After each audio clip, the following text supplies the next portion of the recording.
All right, today we're jumping into the story of a cricketer who's so much more than just a player. He's a true phenomenon. We're talking about a guy with mind-boggling stats who thrives under pressure and whose career path honestly feels like it was written for a movie. Let's get into the journey of Virat Kohli. So to really get a handle on his impact, you've got to start with the nicknames. And the first one is a big one, King Kohli. Look, this isn't just some catchy name someone came up with. It's a crown he earned through pure, absolute dominance on the field, cementing his place as cricket royalty. Then you've got the Chase Master. Now this one points to something almost otherworldly.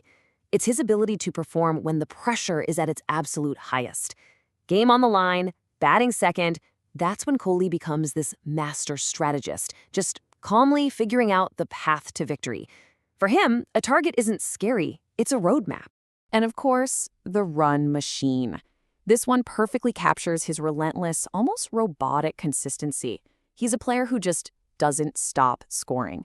Doesn't matter the format, doesn't matter the country, the machine just keeps churning out runs. 84. Just let that number sink in for a second. That's how many international centuries he scored. Getting 100 runs in a single game, it puts him second on the all-time list, and it's a number that really defines what it means to be the run machine. So where did all this begin? They say a champion's character is forged in fire. And for Kohli, one of his most defining moments happened way before he was a global superstar. Growing up in Delhi, his love for cricket was there from the very beginning. The family tells stories about a 3-year-old Virat grabbing a bat and just demanding his dad bolt him. This was never just a hobby for him. It was a calling right from the start. Now this quote points to an absolutely unbelievable story. He was just 18 years old playing in a crucial match when he got the news overnight that his father had passed away. In an act of just incredible mental strength, he went back to the field the next day and scored 90 runs to save the match for his team. That moment showed everyone the kind of character that would define his entire career. And from there, his rise was just meteoric. He makes his first-class debut in 2006. 2 years later, he's captaining the U19 team to a World Cup title and making his debut for the senior national team in the same year. By 2011, he's in the test squad. The speed of his ascent was just staggering. So, how did he make that leap? How do you go from a super talented young player to a batsman who completely dominates an entire era of cricket? Well, this next phase is where the legend was truly born. Let's go back to that Chase Master title, because it deserves a closer look. It's not just about scoring runs when you're batting second. It's about soaking up all that pressure, perfectly planning the innings, and actually thriving on the challenge of chasing a target, something Kohli has always said he loves. And the numbers, well, they speak for themselves.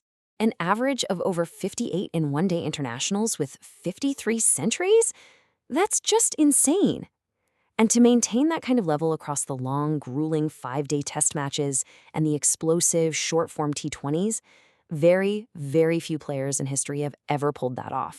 But from 2016 to 2019, he hit a gear that we'd never seen before. This was his historic peak. He wasn't just breaking records, he was basically inventing new ones.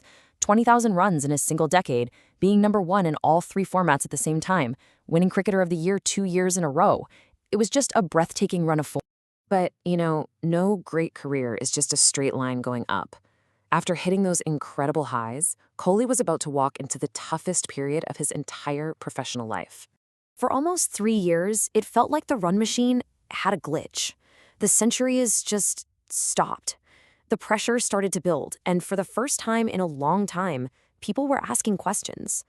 This was the period where he stepped down from the captaincy in all formats, battling a dip in form that was very public and very long. And the contrast really was dramatic. You had the free-flowing, record-smashing player on one side, and then the struggling batsman on the other. This became more than a test of skill.